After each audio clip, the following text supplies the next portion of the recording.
Y en medio de todo esto, una persona que tiene acusaciones por presuntamente haber violado a por lo menos 2 mujeres, pero muchas más denuncias, podría ser candidato a gobernador de un estado. Vamos a hablar de esto porque es miércoles de análisis y como siempre te saludamos con mucho gusto. René Delgado, buenos días. Daniel, Enrique, ¿cómo están? Pues te agradezco mucho que me des pie para el comentario porque en efecto, verdaderamente creo que no causa asombro la ambición del senador con licencia Félix Salgado Macedonio por figurar como candidato a la gubernatura de Guerrero, pero sí provoca asombro cómo la dirección de Morena, encabezada por Mario Delgado, se ha aferrado en sostenerlo pese a las muy graves acusaciones que pesan en su contra. Ciertamente no hay una sentencia exonerando o castigando a Salgado Macedonio, pero el delito de violación sexual por el cual ha sido acusado por parte de 3 mujeres, al menos en uno de esos casos, la solidez de los indicios lo presentan como un probable delincuente libre, no por su inocencia, sino por los arreglos políticos que frecuentemente terminan por anular la justicia e incentivar la impunidad. En ese sentido, es la desagradable sorpresa que provoca la defensa de Mario Delgado cuando dice que mientras Félix Salgado Macedonio mantenga sus derechos políticos, él es nuestro candidato. No hay, dice Delgado, sentencia por parte de ninguna autoridad que acredite que haya cometido algún delito.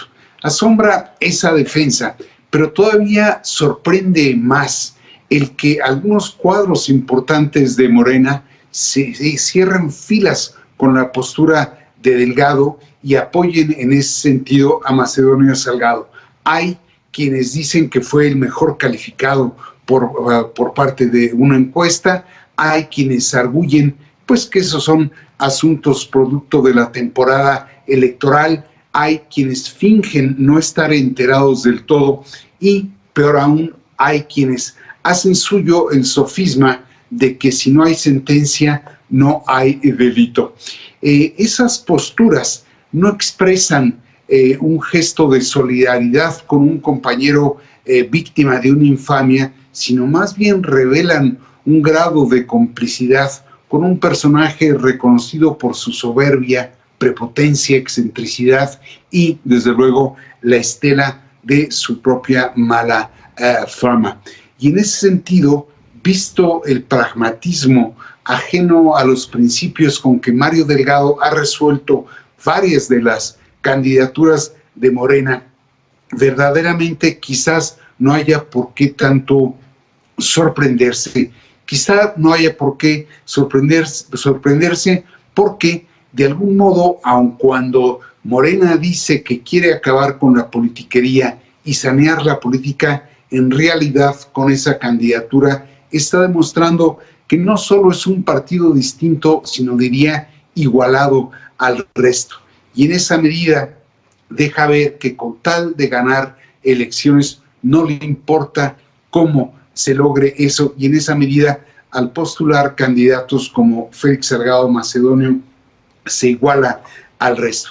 Desde luego, el Consejo Estatal de Morena ya ratificó la candidatura de Félix Salgado Macedonio a la gubernatura de Guerrero, pero falta por ver qué resuelve la Comisión Nacional de Justicia y Honor de Morena, que había tomado cartas en el asunto.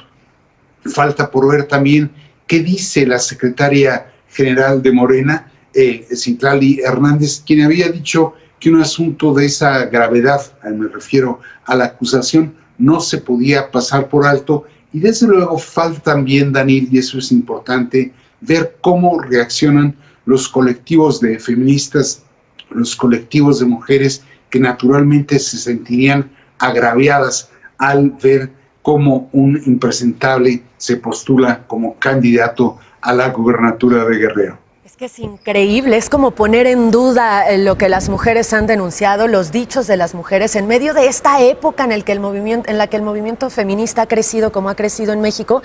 Y que exista todavía la posibilidad de que sea el candidato resulta a estas alturas increíble e inadmisible e insensible, por decirlo menos.